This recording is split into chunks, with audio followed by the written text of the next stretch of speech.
Hello everyone.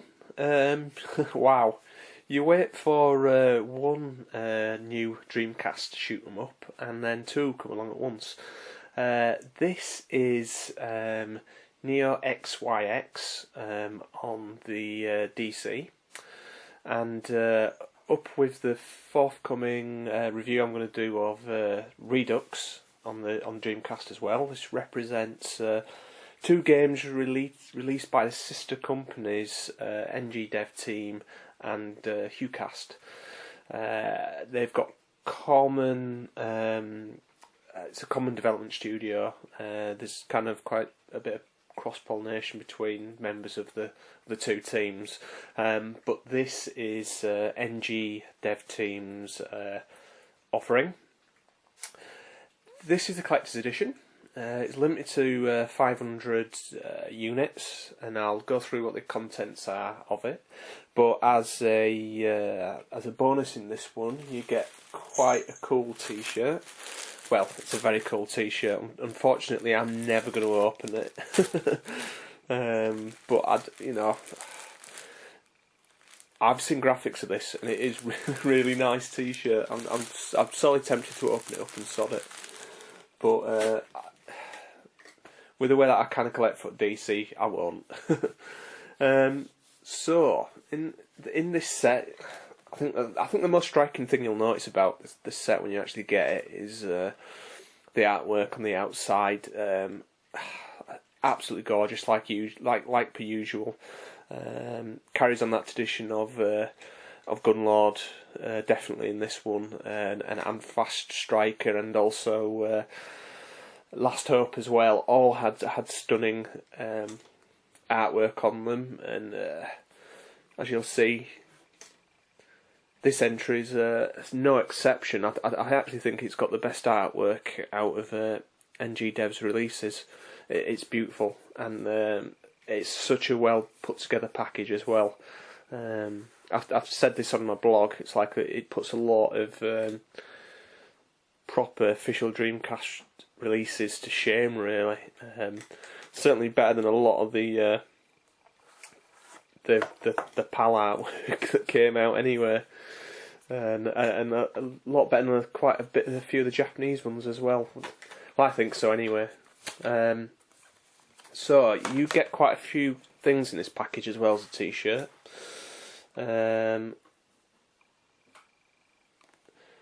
Limited edition of the game's included. And now the limited edition includes, there we go, the game itself, and an arranged soundtrack as well. Apparently it's high-res audio version as well. Manual is absolutely stunning. Again, lots of attention's been lavished on this. You'll see in my upcoming Redux video that the manual in that it's like a pamphlet, and it does the job, but so much care and attention's actually gone into this. So yeah, you'll see all that lovely artwork there, and they've redesigned their new logo as well. So lots and lots of attention has been paid to that.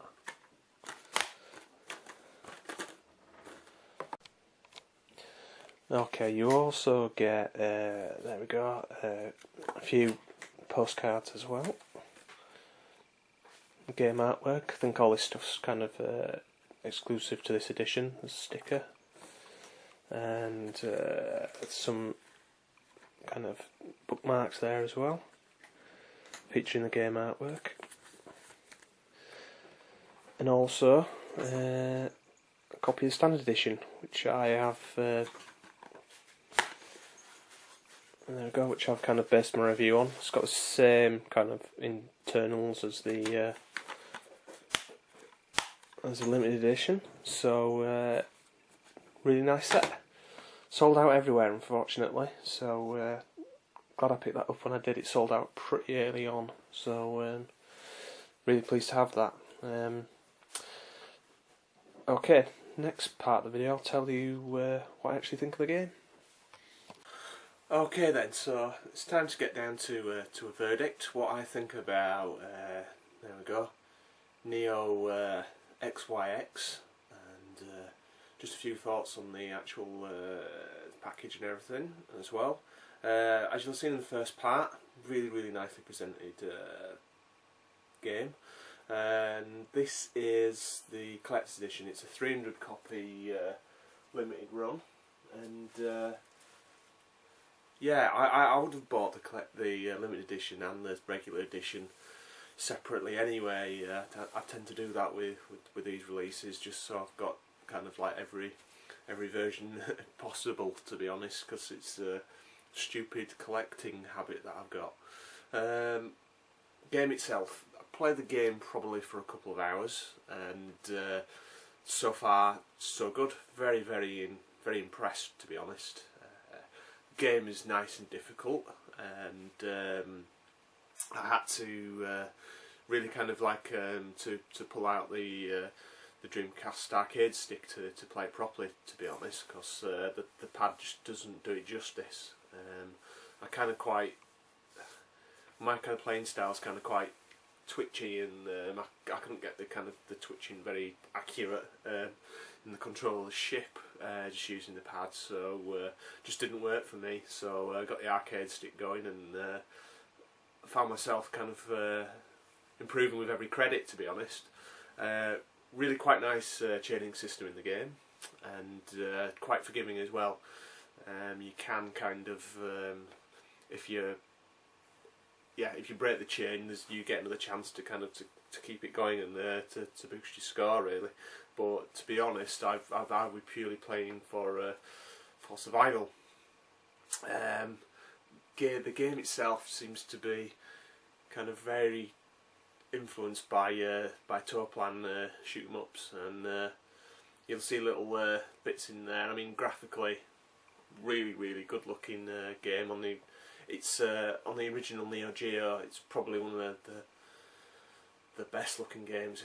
It has to be said. It is graphically very impressive, and yeah, beautifully designed sprites, and it does feel very Toaplan in the way it's designed.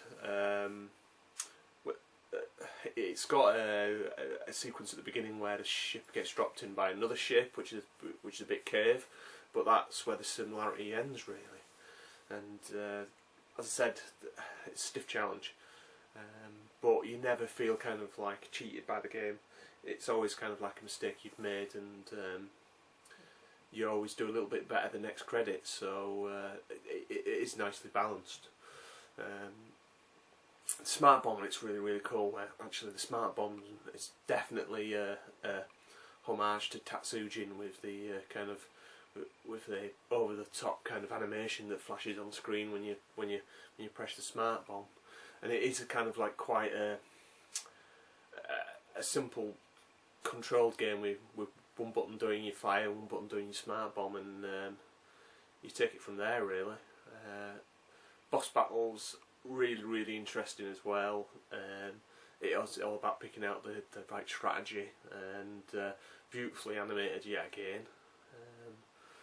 I mean, I love Fast Striker by NG Dev Team, and I still think that that's my favourite game of theirs. But I mean, it's old school kind of hardcore, definite shoot 'em up, and yeah, it could have been released back in the Batsugun days. Very impressed. Music's pretty good as well.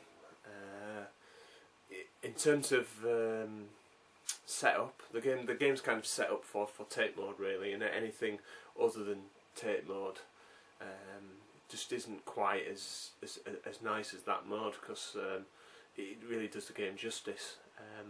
But if you are kind of using it in the Yoko mode, you can adjust it to your heart's content, the screen, so you can kind of make it fit on a modern TV quite well.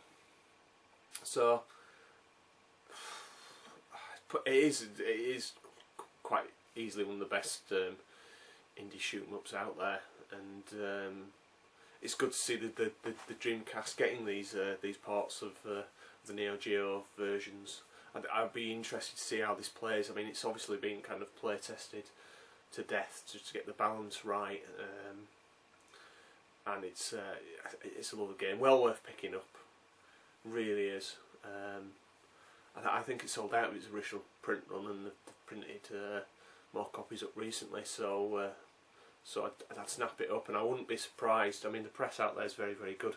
I wouldn't be surprised if this becomes possibly one of their big sellers, or a turning point for NG Dev team, because the quality of the last 2 releases, well, probably the last 3 releases, has been really, really high. So looking forward to see what they're planning in the future, and good few months really for Dreamcast fans.